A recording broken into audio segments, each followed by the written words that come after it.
is 40 off an Achilles surgery.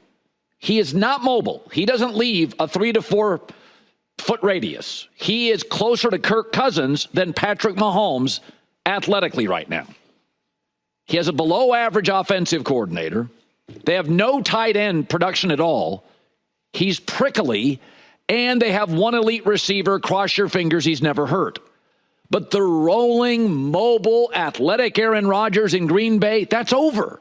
That's high school, JUCO, Cal, Green Bay in his prime. That's over. He didn't move much as last year in Green Bay.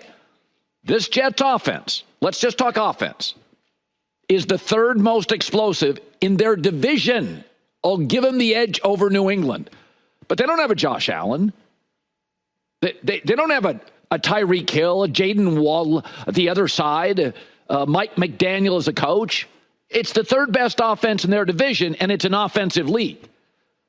The Jets scored 13 points. They had one legitimate drive. The other touchdown was on a free pass, which I'm told last night Aaron's the best quarterback ever at the free pass. I've got my theories why.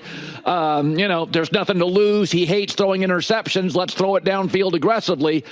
But I guess the good news is now it's Will Levis, Bo Nix, Jacoby Brissett, Sam Darnold on deck. And Aaron, again, it can be pretty. He can still sling it with time. But the structure around him is so weak. You have a defensive head coach who looked overmatched last night. San Francisco did whatever it wanted to. You have an offensive coordinator who's completely over his head. You have a so-so offensive line. It appears to be okay. And again, one great wide receiver.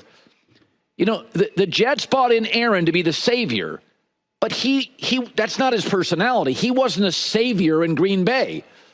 What was he saving? They were great the last year of Brett Favre. He wasn't saving anything. That's not his personality. Saviors are people that put things on their shoulders, and Aaron's aloof. He's already eye-rolling his two best friends on the team, Nat Hackett and Alan Lazardi, eye-rolled both last night. He's not a savior. Now, it should be noted, he's never been great recently in week one. His last 4 week one games, he's been atrocious, completing under 60% of his throws, a passer rating of 60. He's a bad week one quarterback, and my guess is he is one of the more distracted off-season quarterbacks. So he does not come to camp as focused as, Brady in his prime or Manning in his prime or Mahomes in his prime. But I don't see anything. I've watched football since last Thursday. I saw Kansas City's offense and Baltimore and Philadelphia and Green Bay, and I'm watching Dallas and I'm watching San Francisco. I don't see depth of playmakers. I don't see an elusive quarterback. I don't see brilliant schemes, unbelievable play calling. I don't see it. I don't. This is not close to a top 10 offense. And this Aaron, again, this Aaron isn't the Aaron you remember fondly or the one in Ian O'Connor's book. This is old, 40 off a surgery, one elite receiver, below average play caller Aaron Rodgers. Now there's the other quarterback, Brock Purdy, who, by the way, as a starter, is 18-4 with a passer rating of 113. J-Mac loves him. I'm okay with him. But he does, and last night was another example. He stays on script and he executes. This offensive roster, it's insane. It's stacked. Tight end's good. The backup running back's good. The left tackle's the best ever. Debo, Jennings, Ayuk, Kittle, the other tight end. They didn't even have their best offensive player last night. He doesn't need more horsepower. It's provided at left tackle, at running back 1, at running back 2. From the head coach, Brandon Ayuk, Debo Samuel, George Kittle. He doesn't need more horsepower. You can argue it's the jockey or it's the horse. All I know is a horse. San Francisco's offense is Seattle Slew meets Secretariat meets Seabiscuit. It's Pro Bowlers everywhere. So what do I need more horsepower for? The Patriots built a dynasty on do your job. And that is exactly what Brock Purdy does. He does his job. The read, accurate, throw it to the right place, get it to the playmakers. There is no PR guy behind the scenes talking to Shanahan and John Lynch saying, we need a new campaign. Let Purdy cook. He's not interested. He's more prep cook than chef. Back, read, distribute, playmakers do the rest. He's the classic postman. He delivers the gifts on time. You can give him the credit. You can give the players the credit.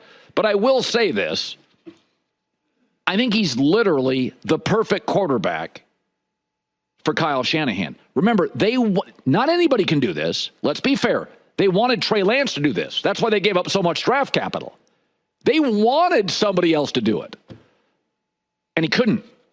And Brock Purdy does. And I love watching San Francisco's offense with Brock Purdy. He doesn't have a ton of horsepower, doesn't have a huge arm. He moves okay, not great. He's not Lamar, Kyler, Josh Allen, but that's okay. He doesn't ad-lib out of the play. Let's be honest, when you watch San Francisco and you can watch their second running back look like a top 5 running back in the league, a lot of this is Shanahan. You know, I always said this offense is Shanahan and Christian McCaffrey. After last night, it feels more Shanahan than Christian McCaffrey. So not anybody can do this. Brock Purdy does. It's just symphonic. It's beautiful. It's fun to watch. And here was Kyle Shanahan on his great, always throwing to the right spot, doing the right thing, reading the right target quarterback, Brock Purdy.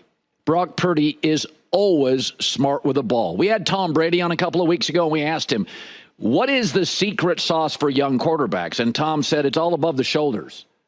See it, read it, let it rip, execute. We spend so much time on size and moving and horsepower. And yeah, I watch Brock Purdy. This is the most fun I can have watching NFL football is watching the Niners offense. Would it be better if he was 6'6" and wildly athletic and not nearly as, reliably accurate?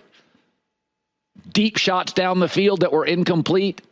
When I watch this, it's like that's how football should be played.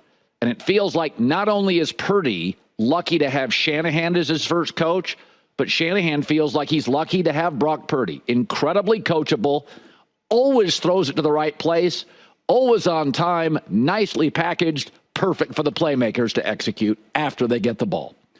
So, but the bigger issue for the Jets is not just Aaron Rodgers. Again, the schedule gets really weak now. So that should mean they won't need Aaron to do a lot of lifting. But can I ask a question? Robert Saleh is a defensive coach. What was that defensively? I'll try to explain it and unwrap what I watched with the Jets